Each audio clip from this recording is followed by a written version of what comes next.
குழந்தைகள். நமக்கெல்லாம் பிடிச்ச டைலாக் ஒன்று இருக்குது. எவன் உசுறு எங்கே இருக்குன்னு எனக்கு தெரியாது, ஆனால் என் உசுறு அவங்கக்கிட்ட தான் இருக்குது. என்னோட சின்ன பையன் வந்து ரொம்ப சுட்டி. நான் 4 வயசில் அவனை கிரவுண்டுக்கு கூட்டிகிட்டு போனேன். 4 வருஷம் ட்ரெயின் பண்ணேன். 8வது வயசில் 3000 மீட்டர்ஸ் மேரத்தானில் ஃபஸ்ட் அடித்தான். அதுக்கப்புறம் நிறைய மெடல்ஸு சர்டிஃபிகேட்ஸ் இதெல்லாம் அடித்தா. நடுவில் 2 வருஷம் கொரோனா. இப்போ சமீபமாக ஸ்கூல்லேருந்து ஜூனியர் நேஷனல் பார்ட்டிசிபேட் பண்ணிட்டு இருந்தான். ஒரு கதை ஒன்று இருக்குது. ஒரு இளவரசன் தான் அப்பா கிட்ட ராஜா கிட்ட சொன்னாராம்மா, எனக்கு மகுடம் சூடிவே உனக்கு வயசாயிடுச்சுன்னு. அப்போ அந்த ராஜா சொன்னாராம்மா, நீ போய் தங்க காசு சம்பாரிச்சிட்டு வா. அவன் வீட்டிலேருந்து டெய்லி தங்க காசு எடுத்துகிட்டு போய் சாயந்தரம் கொண்டு வந்து தருவான். ராஜா அதை தூக்கி நெருப்பில் போட்டுருவாரான். ஒரு நாள் அந்த தங்க காசை அவன் கஷ்டப்பட்டு ரத்த வேறு சிந்தி சம்பாரிச்சிட்டு வந்தானா. திருப்பியும் ராஜா அந்த தங்க காசை தூக்கி நெருப்பில் போட்டாரான். அவன் நெருப்பும் கூட பார்க்காம போய் அந்த தங்க காசை எடுத்துட்டான்.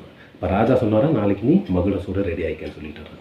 நம் முன்னோர்கள் சொல்லியிருக்காங்க, சொத்துக்களை சேர்த்து வைத்து தங்கள் குழந்தைகளை முடவர்களாக்காதீர்கள். திறமையை சேர்த்து வைங்க, சொத்து அவன் சேர்த்துக்குவான். எனக்கு ஒரு சித்தாந்தம் இருக்குது. பெத்தவனால் முடியலன்னா மற்ற எவனாலே முடியாது. எனக்கென உன்னை தந்து உனக்கு இரு கண்ணை தந்து அதன் வழி எனது காணா காண சொல்லியது. நீ இடம் பிடித்தாலும் மடங்கி போகின்றேன், உன்மடி மெத்தை மேல் மடங்கி கொள்கின்றேன்.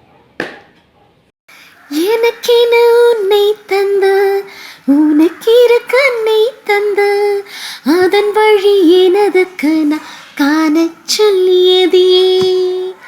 நீ அடம்